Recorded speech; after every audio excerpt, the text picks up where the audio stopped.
Over the course of the National Football League's long history, some wild things have happened. A kicker won MVP in a strike-shortened season. The Steelers and Eagles combined to form the Steagles during World War II. And in 1990, the Cincinnati Bengals actually won a playoff game. Crazy stuff. We thought we'd heard it all. But this summer, we stumbled upon something that shook us to our very core. As you well know. And speaking of win factors, we mentioned before, we'll mention again, that Steve DeBerg has a problem in that he can't be heard calling signals because of an injury to his larynx, and so he's been equipped with a backpack and a microphone. He used it last week all right in San Francisco. If it could get noisy here, something else might happen. What the hell is that? Backpack and a microphone. Oh, you heard that correctly.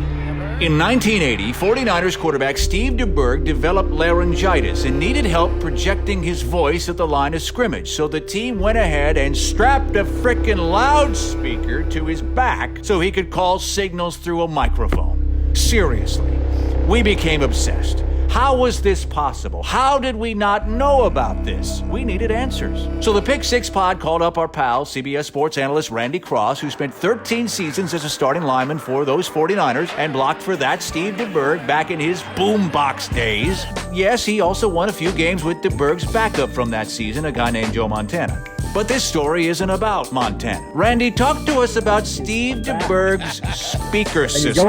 You go in the training room, and they've got those shoulder pads out, putting like an epoxy resin around this speaker that you would have like on the dashboard of your car or something. You are wiring this bad boy, and it can't be small, right? Oh, no. He'd get under the center, and he'd say the signal, but he'd kind of like twist his back like that to get the sound to go to the various sides.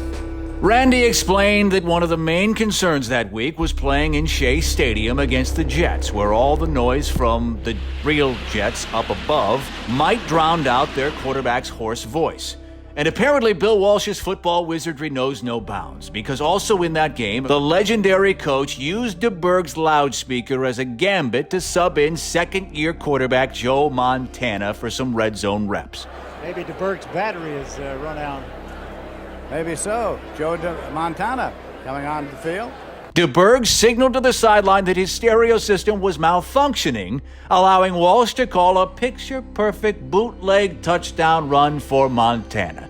So maybe the story does involve Joe Montana just a little bit. Montana hits the goal line. Touchdown.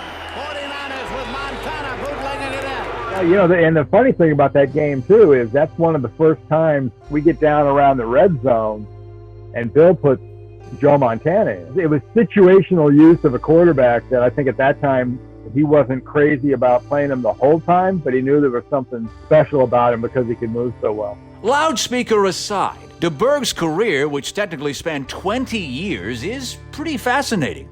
He played for 6 franchises and threw for more than 34,000 yards. He's the only quarterback to ever start over 3 future Hall of Famers. His career was thought to be over in 1993 before he was called in to replace another future Hall of Famer, Dan Marino, in Miami. And DeBerg actually started on Thanksgiving in that infamous Leon Lett game. Then 5 years later, a 44-year-old DeBerg became the 3rd oldest quarterback to play in an NFL game, subbing in for the Falcons. A long and accomplished career, but if you ask us, very few NFL achievements can actually match the ingenuity, the audacity of the shoulder pad loudspeaker. And there was nothing in the rule book, I guess, that said you couldn't do that. Steve DeBerg, we salute you.